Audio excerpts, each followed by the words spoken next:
Every single fight, man, and I watched it again the next morning. Again, yeah? Okay, good. Yeah. I usually don't watch them the day after, but I'll watch them like maybe like a week later if it's like a fight that I like. Like um I'll probably rewatch the Cruz Cejudo fight Yeah, yeah. just because that was a little bit different. I usually like depending on the event, I'll watch like specific fights like close to four times. Yeah. Yeah, like around like four Four times. times? Yeah, four. The only the only fight I probably watched four times is GSP Condit. Yeah, really good fight. Yeah, yeah. GSP Hendricks, I probably watched it three times because I wasn't sure who I thought won. Yeah, yeah, that took a while too. Yeah. I've watched a few Pride cards a couple times, Yeah, never four amazing. times. Yeah. And but yeah, so we're with I was recording this entire time. So we're with Emilio from Two and a Half Fighters. Emilio, we're gonna recap the UFC 249. It lived up to the hype. hmm Um, I loved it, man. It was unbelievable, unbelievable. How did you find it? Oh man, it was perfect. Watch it from as soon as the first fight till to the last one. There was about like maybe like one fight I was kind of like dozing off a bit, like the Greg Hardy one. I was kind of like dozing off. But then after, yeah, that Stevens Cater fight, I was like, whoa. And then from there, it was just like, yeah, it was chaos. So it was amazing. It was unbelievable. I will say hmm it was hmm it was something special. So I want to get Let me get your opinion on some of the fights, and then we'll go back and forth. What was your fight? What was your favorite fight? What would you pick for fight of the night? Honestly, like you got to go with Justin and Tony Gaethje just because how Tony lived all the way till the fifth round, but like you still got to put like that Nico Price fight, man. That Nico Price fight, that Luke it was so early that people kind of forget that was an amazing fight too. But Justin Gaethje, Tony Ferguson, and that Luke and Price fight was just off the hook too. So Yeah, so the Luque Price fight. The only fight I didn't see was the Waterson Esparza fight because I was home and then I was driving to my friend's house to watch it. But that Luque Price fight, I think you and I had spoke about it. And we said it was gonna be one of the best fights, and it was, man. That yeah. fight was unbelievable. Unbelievable. When we were going, I was like thinking, I'm like we got it right. They were going back and forth. Nico Price is busted. I'm like, all right, we're in for a good night. Yeah, yeah. And then the Esparza Waterson fight, I didn't see it, so I can't really give you too much of what happened with the decision. Apparently, I know Esparza won, Mhm. but did Waterson do enough to win the fight? It was weird. It was a weird fight. I really called it on Waterson that she was gonna win. She was more aggressive. She was throwing more strikes. Carla was. It was weird because Carla would go with it with a strike, get in close, tag her, and then separate right away. It was really weird. Like obviously the distance wasn't in her favor, but she would go in, like hit a couple combinations and then reset. But she has no advantage in the distance, so it didn't make sense how come she was resetting the whole time. So I thought because of that she was gonna lose, and she got I think one takedown or two. So that's why when it came to the decision, like you saw Michelle Waterson's face, she was like, Yeah. I was like, whoa, I'm like, okay, like that was weird. Don't leave it to the hands of the judges, I guess. But hmm sometimes you can't leave it to the hands of the judges because the judges, you assume that they know what they're doing, right? And I don't have an opinion on it because, like I said, I didn't watch the fight. I don't have a chance to go back yet, but I will watch that fight. So fight of the night, you'd say Vicente Luque. What would be maybe your performance of the night if you had to pick one? Justin. Yeah. Oh, Justin Gaethje, man. 100% Justin. That was as flawless and as like when you're like if somebody was ever gonna tell me the way to beat Ferguson was just to bang and like polish boxing and like sufficient leg kicks, like I would never believe them. But Justin completely did. So who had the better expected. performance, Justin or Tony Ferguson not getting KO'd? Like, I was going back and forth, and the fact that there was no fans, like you really heard the shots, and Yeah. every time he was getting hit, I was like, okay, he's gonna drop, and then it took Dean, like Herb Dean, obviously the best in the business. He broke his orbital bone, kind of went like till on his head, like trying to snap himself out of it, but Herb Dean knew that he was just way too hurt to continue on, so it was a perfect stoppage, but. Man, I don't see how Tony could be back anytime soon. If I was him, I would take the year off. I don't even come back this year. I mean, he's for sure going to come back. We all know him. Yeah, he won't take a year off. He will be back in most likely July. It'll probably be him and Conor, or what's next. So we know that Gaethje's going to fight Khabib for the belt. We assume it's going to be in July. Maybe International Fight Week if it still happens, which I think it will. What's next for Tony? Well, now there's a lot of things going on with Conor, and there's like Conor and Masvidal looks like it could happen, or Conor and Dustin. There's a lot of things around Conor, but then you hear Dana saying he doesn't want Conor fighting with no fans because he loses $5 million off the bat, which makes sense. You know what I mean? Sense, no fans. And Conor's just your biggest draw, so why waste him on no fans? But for Tony, it's like maybe Dustin. That's a good fight. Dustin's still up there hovering. You know, that's a good bout for him. I really don't see anybody else. I would either see him and Dustin or him and Conor, but you got to see how everything kind of plays out for Tony. How crazy is it now that Dana White actually said that? Yeah. Like before pre-Conor like emerged, like when Conor was still fighting Marcus Brimage and Dennis Siver, before that, the UFC never spoke about money. Oh, they spoke about the gate and performance of the night bonuses and stuff, but that was it. They never talked about money. And now for him to say that I'm going to lose $5 million because Conor's not going to be there, that's pretty honestly, that's a big step. And I think that which makes it more that they care about money more than anything else. And they care about making money, obviously, is what they're there for, but they also they know that they're not going to lie to their fans and their fighters anymore. All these fighters are making good money now. Well, most fighters are making good money, and I like him, and I like what Conor has done for the sport now. Well, like look at Conor. Like you have proper number 12 on the octagon. That just already tells you something that a fighter's brand is on the octagon. You see his commercials like throughout the UFC. He's a crossover superstar. Everybody knows Conor. He's the reason why even a lot of people even tune into UFC. He's the guy. So for Dana, if you have this golden pony, why make people ride him for free? It just doesn't make any sense. 100%. So we go to the other co-main event. Henry Cejudo, Triple C, defeats our boy Dominic Cruz in the first round. I'm going to ask you a few questions. The first question is, did you think it was an early stoppage? 100%. 100% early stoppage. You saw that he was getting up, and I know this is kind of like a bit of like my opinion, like from fighting and whatnot, but even as a ref or whatever, you know that there's about a couple of seconds left. A fighter who is trained not even for a title fight, trains everything, because everything he has. Yeah. Now this is for a title fight. This is more on the line. There's a couple of seconds left, and you see that like, yeah, he's getting every shot connected from Cejudo, but you see that he's protecting. He's protecting himself, and he's managing to get himself to the fence, which is already a step up. You already know what he's doing, and he's slowly starting to get up.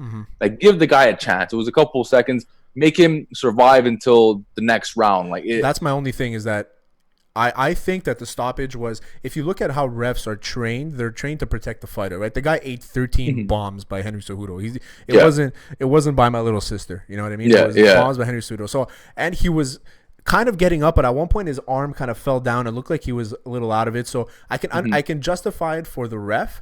But another thing is that there's 2 seconds left in the round. He won that round. Dominic Cruz probably won that round. I mean, I think so. I mean, it could go either way, but I think Dominic Cruz won that round.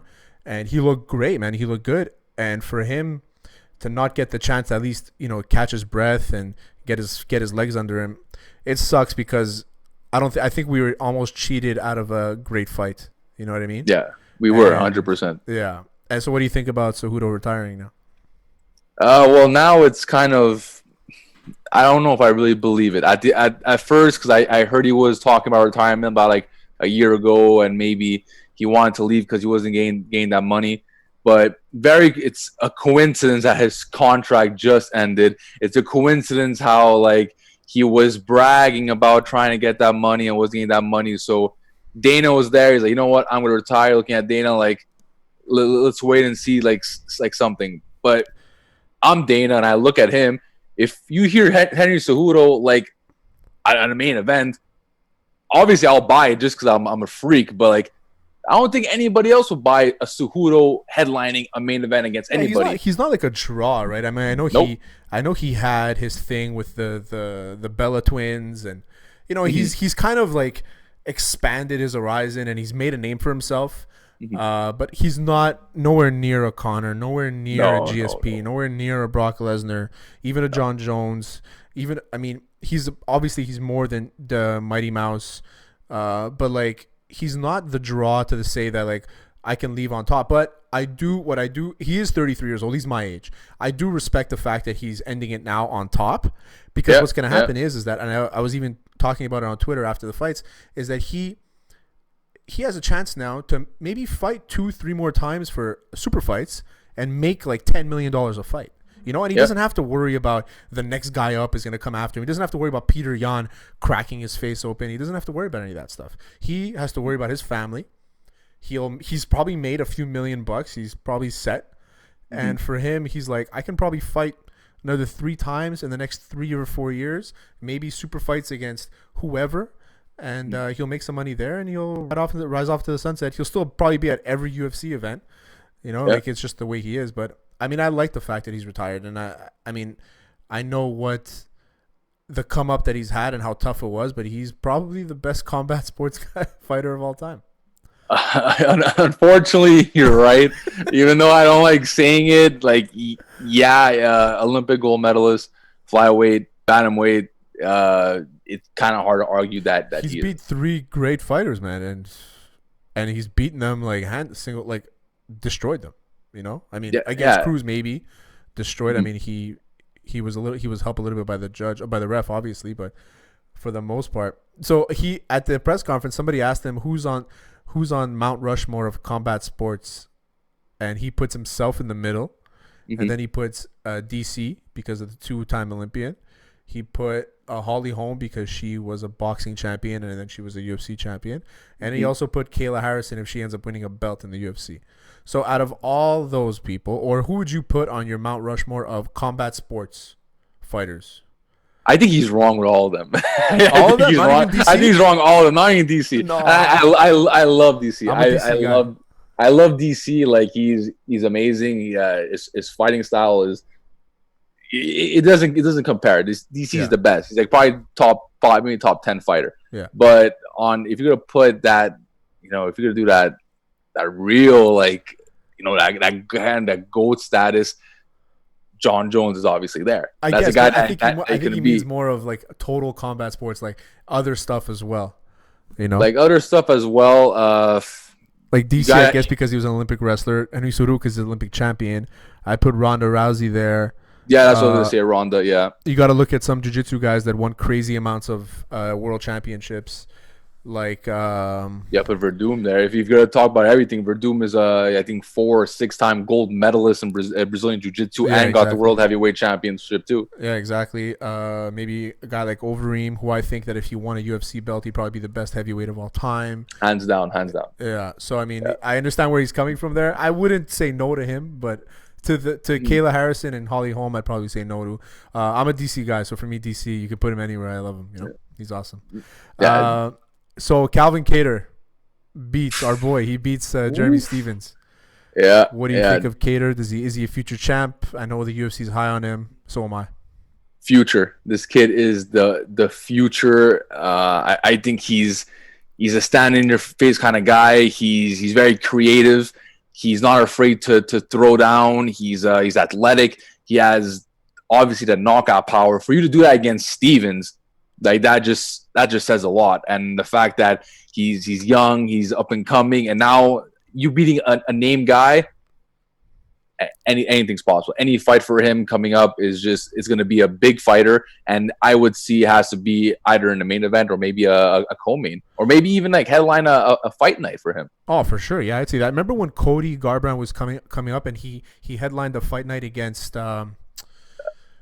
Brazilian guy, and he ruined him. Almeida, exactly. Almeida. Yeah. And I remember that, and I was like, man, this guy is legit. And then right after that, he got his title shot against Cruz, and he destroyed him. I mean, So yeah, I can see the same kind of come up for Calvin Kattar. Who does he fight next though? If he has to fight a big name, does he go Holloway? Does Holloway get a rematch? What happens there? That's the thing. It's what's Holloway's thing.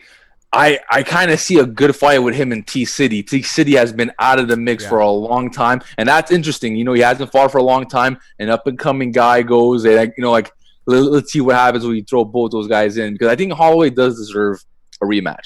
He was a great featherweight champion. Everybody's saying he's one of the greatest of all time. Make him get his rematch. But at the same time, we haven't heard of T City, and that's very interesting too. That's a very interesting fight for. It's a lot of questions both ways. So I would like to see that fight. I'm a huge T City guy, so because when I first started doing jiu-jitsu, I would always watch the Gracie brothers, like their videos and stuff. Yeah, and they trained or T City, Brian Ortega. He came up under them when he was a kid. So I always saw him as a kid doing all these crazy things, like flying. Yeah. The reason why they call him T City because he's Triangle City. He just he triangles everybody. So Ortega, Zabit, Yair, Korean Zombie. That's Frankie a stacked division. Frankie Edgar, those guys, and there's even Josh Emmett. That's right below him. Jose Aldo maybe looking for a fight. Ryan Hall is fighting soon.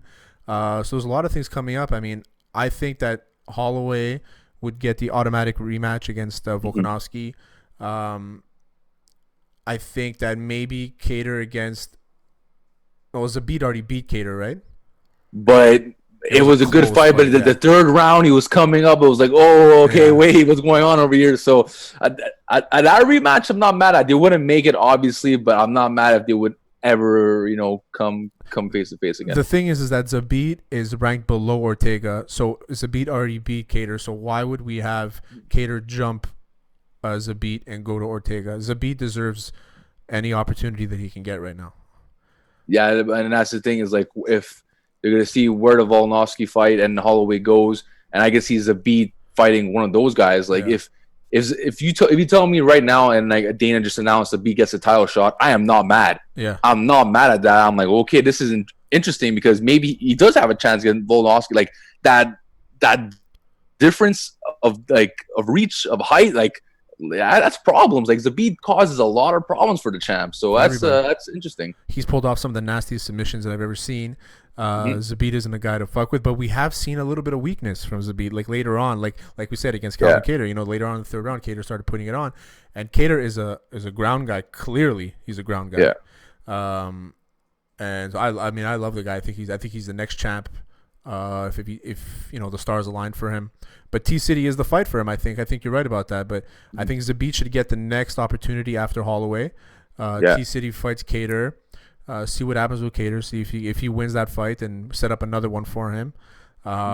Maybe he fights Zabit, or maybe he fights the loser of Holloway and Volkanovski. There's so many things, but that's the thing about bantamweight, flyweight, and featherweight.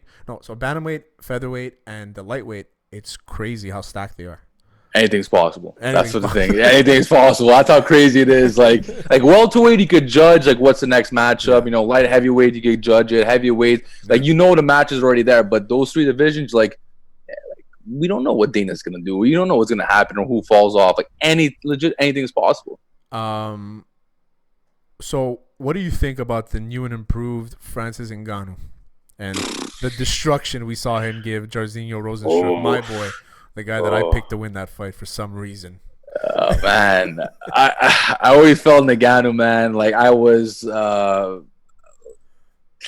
this guy always problems. And I remember I spoke to him when he knocked out Overeem. Me and him had a phone conversation. He was in the car, and I was talking to him on the phone. Scariest phone call of my life. You spoke to Ngannou on the phone? Yeah, crazy. Scariest conversation, like I said, in my life. And knowing the way how he was talking before, he was very cocky, very full of himself. I could do whatever, I'm gonna be the champion. Then after you see that, he lost against Stipe, that boring fight with Lewis, and now you're seeing him, that humbleness. And that's what I liked more. That knockout was insane. He dead, and after that he just stood. He stood with the Jairzinho, seeing if he was okay.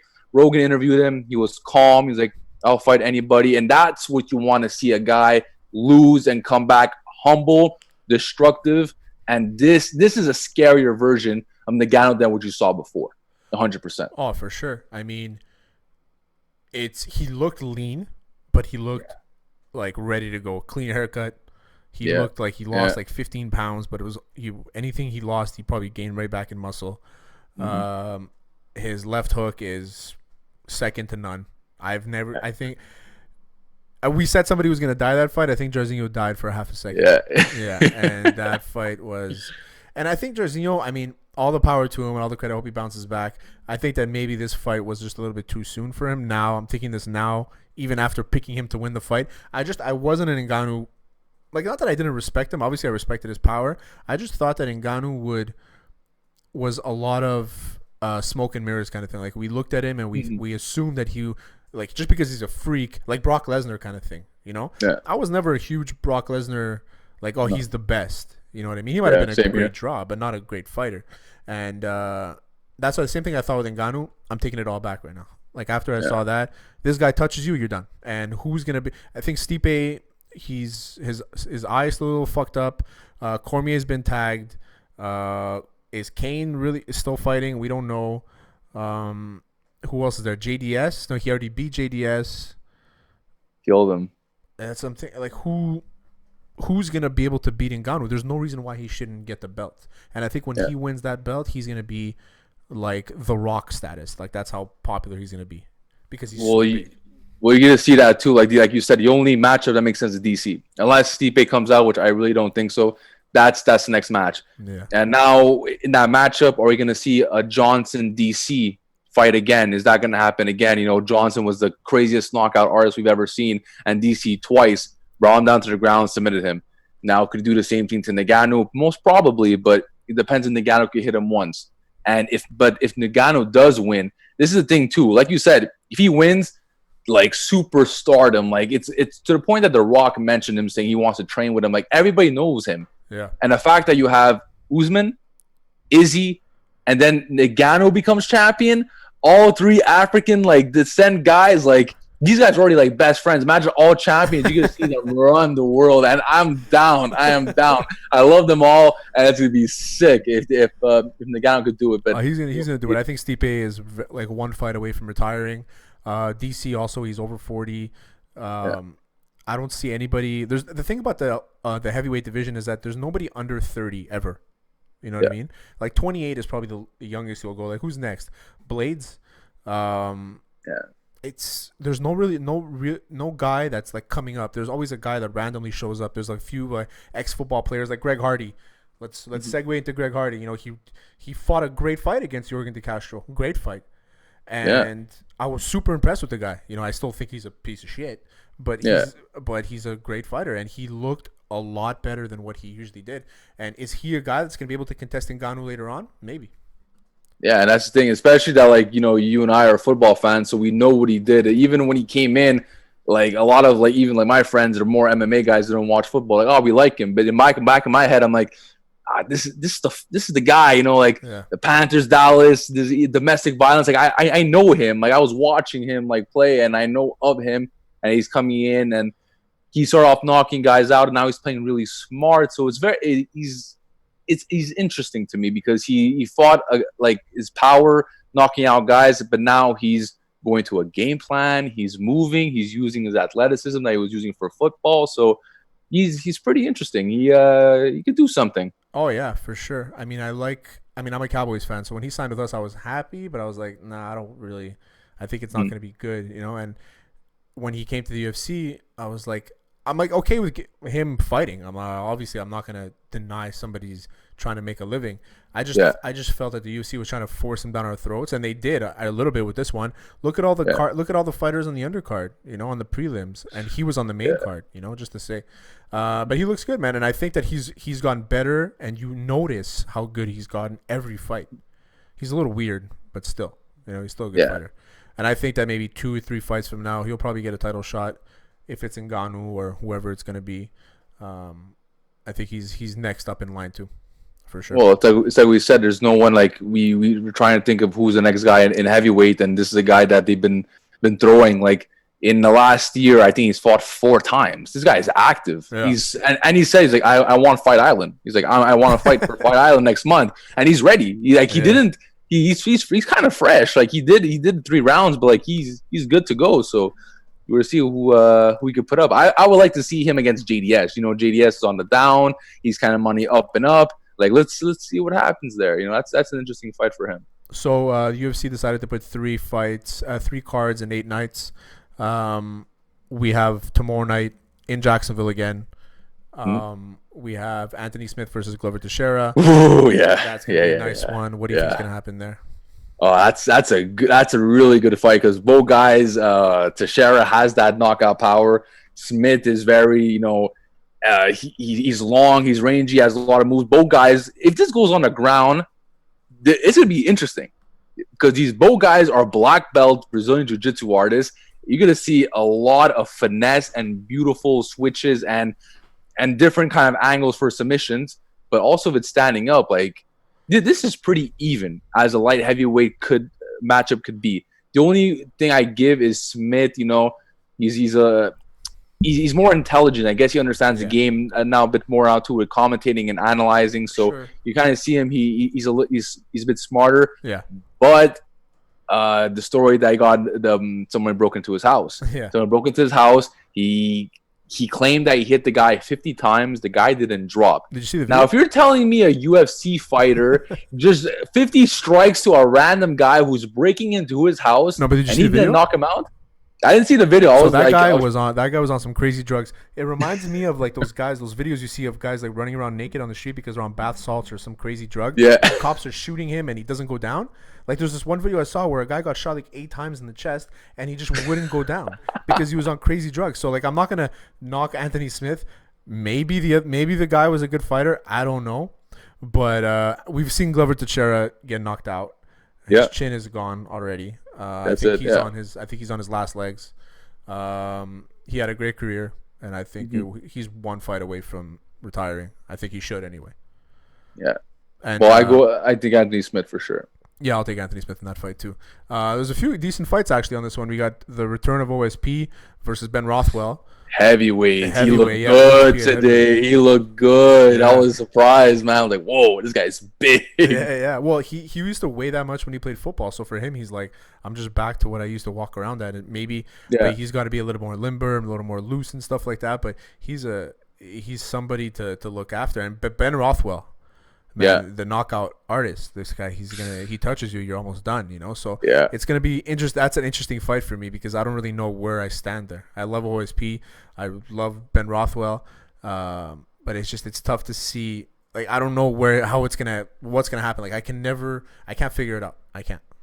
Well, like OSP, like a couple of times where he got knocked out was like bad. Like he got knocked out bad a couple of times, but if he could produce the same athleticism that he did at light heavy into heavyweight, this could be one of the guys that could come up. If he could show that speed and power with his kicks, his Von Flue chokes, like this is an unorthodox kind of guy too. So if he could bring that same style like in light heavyweight, in heavyweight, this guy could be maybe, you know, up and coming and fight. If he wins this fight, maybe he can be a guy for the Greg Hardy can fight.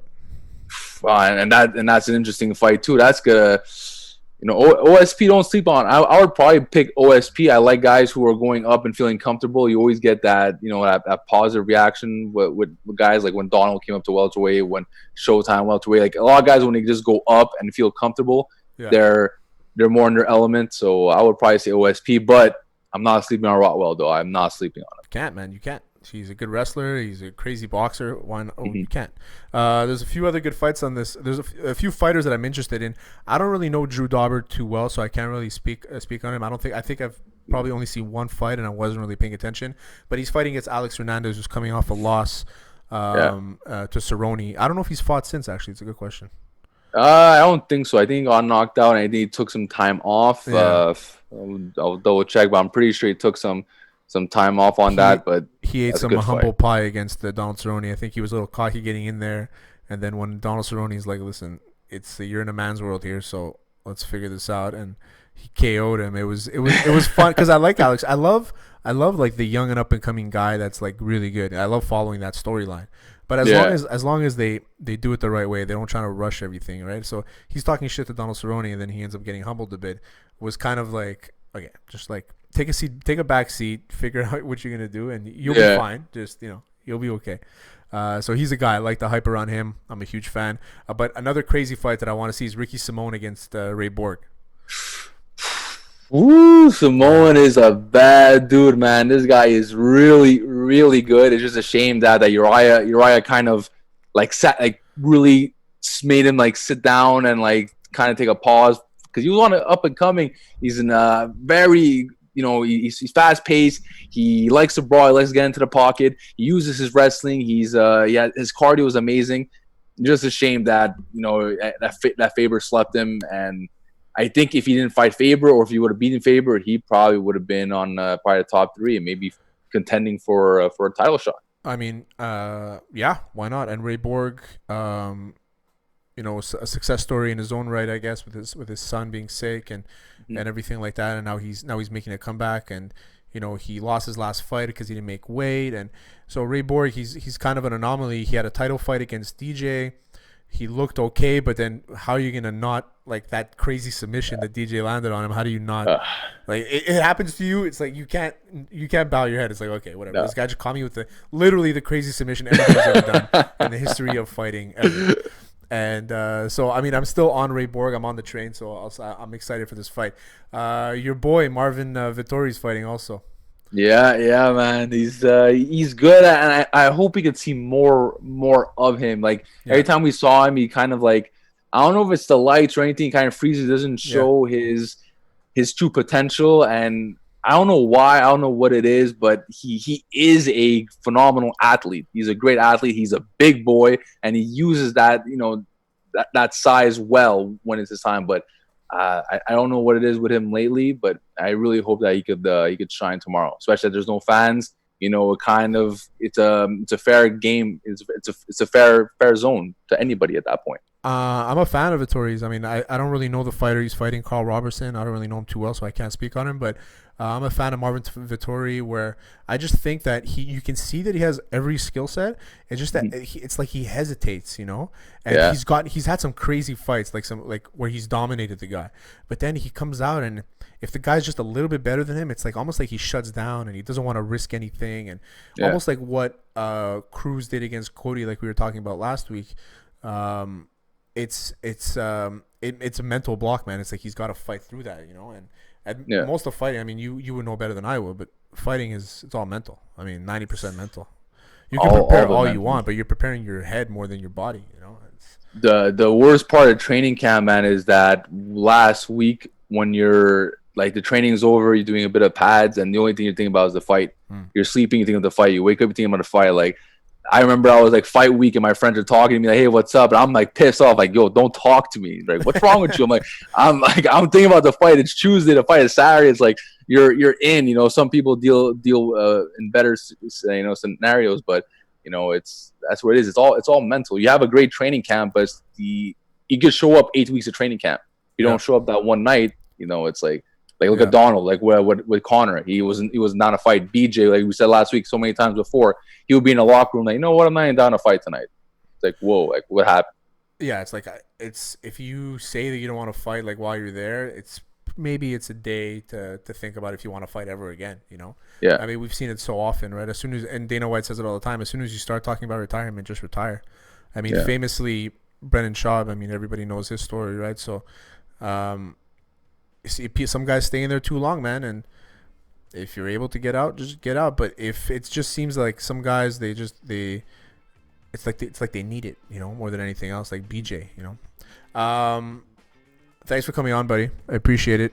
We'll talk. We'll do a recap of. We'll talk next week. We'll do both fight nights. We'll do a recap of both fight nights. Well, let's do it, man. Fucking have so much fun on this show, man. Let's get it going, man. Let's get it going. I'm down for all of this, man. UFC is back, man. 3 shows, 8 days, man. Let's get with it. I love it, man. Thanks, Emilio. I appreciate you coming on, buddy. Thank you, brother. Always a pleasure. Always.